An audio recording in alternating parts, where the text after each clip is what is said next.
Hai, apa kabar semuanya? Semoga kabar Anda baik-baik saja. Terima kasih karena sudah memberikan support dan juga kesetiaan Anda untuk membangun channel Codot Film. Yuk kita lanjutkan alur ceritanya, sambil siapin kopi dan cemilan, setting suara volume full. Gasken. Hari kedua. Wu Cheng, di depan aula utama, banyak pelayan juga melihat ke langit. Di paviliun yang menjulang tinggi, ki pertempuran merah yang kuat naik ke langit. Ki pertempuran seperti matahari yang cemerlang, memancarkan fluktuasi yang sangat panas, dan bahkan udara panas terik, terbakar dan bengkok. Selamat untuk mengirim anakmu pergi. Saya berharap Anda sukses kembali. Banyak suara datang dari bawah. Dou Ki merah meraung seperti awan api, dan di atas awan api, sesosok tubuh ramping berdiri dengan tangan di belakang punggungnya. Dengan ekspresi jijik, dia mengabaikan banyak orang yang melihat, dan hanya berbalik mata ke ruangan tertentu di kedalaman Men Shah Niu. Setelah beberapa saat, dia menarik pandangannya, tidak lagi ragu-ragu, menginjak denda merah, dan menghilang ke langit di tengah semua perhatian. Kota Raja Pedang. Di bawah puncak yang sepi seperti pisau, sesosok keluar dari gunung selangkah demi selangkah. Saat dia mendekat, dia menyadari bahwa itu adalah seorang pria muda berjubah abu-abu. Namun, ada kain hitam yang melilit matanya, tidak terlihat. Ada aura menakutkan. Di belakangnya adalah pedang hitam. Pedang hitam itu sederhana dan sederhana, seolah-olah tidak memiliki bagian depan, tetapi ada energi pedang yang menakjubkan, yang memancar keluar. Batu-batu di tanah tempat dia berjalan semuanya itu retak dengan tenang, dan patahan itu sehalus cermin. Dia mengangkat kepalanya, matanya yang ditutupi oleh kain hitam, sepertinya diarahkan ke tempat yang jauh. Tanah reruntuhan. Dia bergumam, suaranya sangat serak. Aku butuh lawan yang nyata untuk mengasah pedangku. Jianqi itu dan Wu Huan dari Wu Cheng itu seharusnya menjadi lawan yang baik, kan? Mendengar kata-kata di mulutnya, pedang hitam di belakangnya bergetar sedikit, seolah-olah dia tidak sabar untuk bersaing dengan tokoh-tokoh teratas di antara rekan-rekannya. Kota 10.000 binatang. Mengaum. Ada raungan binatang yang memekakan telinga yang bergema dari kota, dan kemudian orang-orang di seluruh kota melihat seekor binatang besar bersayap mengepakkan sayapnya dan membubung ke udara. Di atas binatang bersayap, seorang gadis muda yang lembut sedang duduk di lututnya, rambut hijau panjang dan matanya penuh kelincahan dan penampilan yang unik. Di bahunya yang lembut, seekor burung biru es sedang memukul dan berkicau, dan tampaknya ada rasa dingin yang tak terbatas pada sepasang pupil burung. Hehe, Xiao Han, kita akhirnya bisa bermain. Gadis itu menyentuh burung itu, wajahnya penuh kegembiraan. Kudengar reruntuhan itu sangat menyenangkan. Aku pergi ke banyak orang hebat. Hehe, tidak ada satupun dari generasi yang sama di kota 10.000 binatang yang bisa mengalahkan kita. Aku harap orang-orang itu tidak akan terlalu membosankan. Ayo pergi. Gadis itu berteriak keras, dan binatang bersayap itu mengeluarkan raungan rendah. Sayapnya bergetar, kecepatannya melonjak, dan angin terbang menjauh. Bang bang bang.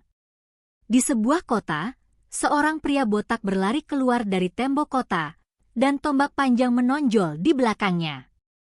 Keberuntungan besar adalah milikku.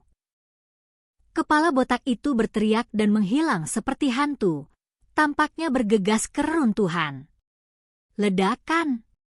Di halaman seni bela diri. Ki pertempuran yang kejam meledak dan menyapu, mengirim lusinan sosok terbang terbalik karena malu. Haha, kamu terlalu lemah. Membosankan, beritahu ayahku, aku akan pergi ke reruntuhan, membosankan tinggal di sini. Dalam kekacauan itu, hanya ada satu sosok yang berdiri di lapangan, tubuhnya kuat seperti menara besi. Seperti kera yang ganas. Dia menyeringai dan menertawakan orang banyak, lalu tanpa ragu-ragu, dia menginjak telapak kakinya, dan sosoknya naik ke langit. Setelah beberapa lompatan, dia menghilang. Melihat sosoknya yang pergi, semua orang di Institut Seni Bela Diri menghela nafas lega, dan kemudian bersorak. Monster ini akhirnya pergi. Akhirnya, aku tidak perlu menderita lagi karena dia. Orang-orang yang pergi ke reruntuhan mungkin akan kurang beruntung. Begitu mereka terjerat oleh orang gila ini, mereka akan tamat. Di sebelah utara King Cheng, ada keluarga bersalju. Nona, waktunya telah tiba. Tuan meminta saya untuk memberitahu Anda bahwa Anda dapat pergi. Di luar paviliun wewangian, suara hati-hati seorang pelayan terdengar. Di dalam paviliun dupa, di atas ranjang empuk, sesosok tubuh seputih salju terbungkus selimut tipis. Tapi meski begitu, itu masih menggambarkan kurva yang sangat mempesona itu. Mendengar suara itu, orang dalam selimut itu duduk, selimutnya terlepas, dan tiba-tiba menampakkan tubuh halus seperti lemak kambing, dengan rambut panjang tergerai di depannya, menutupi kegemukan yang mendebarkan. Masuk. Dia mengangkat wajah kecilnya, hanya untuk melihat bahwa wajah kecilnya sangat menawan, seperti goblin, yang membuat jantung orang-orang berdegup kencang. Seorang pelayan dengan hati-hati mendorong pintu dan masuk, melihat orang seksi di tempat tidur. Bahkan sebagai seorang wanita, dia tidak bisa menahan pandangannya pada sosok yang sangat mendominasi. Pelayan memasuki ruangan, mengambil pakaiannya, dan menunggunya untuk berpakaian. Rok hitam panjang menutupi tubuhnya, yang menonjolkan sosoknya yang indah, yang ramping dan montok. Lekukannya saja sudah cukup untuk menarik semua mata. Hehe, terima kasih Xiaobi, beritahu ayahku bahwa aku akan menemukan dia menantu yang sempurna untuk kembali ketika aku keluar kali ini. Setan kecil itu menyeringai di wajah pelayan itu. Nona, Tuan berkata bahwa kita harus mendapatkan keberuntungan. Pelayan itu mengingatkan tanpa daya. Keberuntungan macam apa yang bisa lebih baik dan lebih bebas dari rasa khawatir daripada menemukan suami yang baik? Wanita dengan rok warna-warni itu berkedip dan terkikik. Oku wewem novel, kom ayo pergi. Tapi dia tidak tertawa terlalu banyak. Dia melambaikan tangan kecilnya dan menggerakkan tubuhnya yang halus, hanya untuk melihat sosoknya muncul dan menghilang dari waktu ke waktu. Setelah beberapa napas, dia menghilang ke kejauhan. Pelayan itu melihat gerakan hantunya dan tidak bisa menahan diri untuk tidak menghela nafas kagum. Keterampilan gerakan Nona termasuk yang teratas di antara rekan-rekan di benua Xuanling.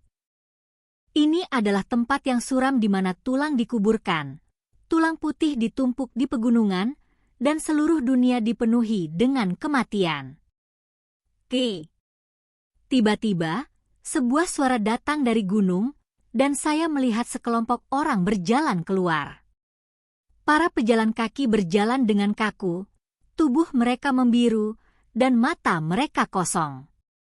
Ketika saya perhatikan dengan seksama, saya menemukan bahwa mereka tidak memiliki sedikit pun daya hidup. Seperti mayat hidup.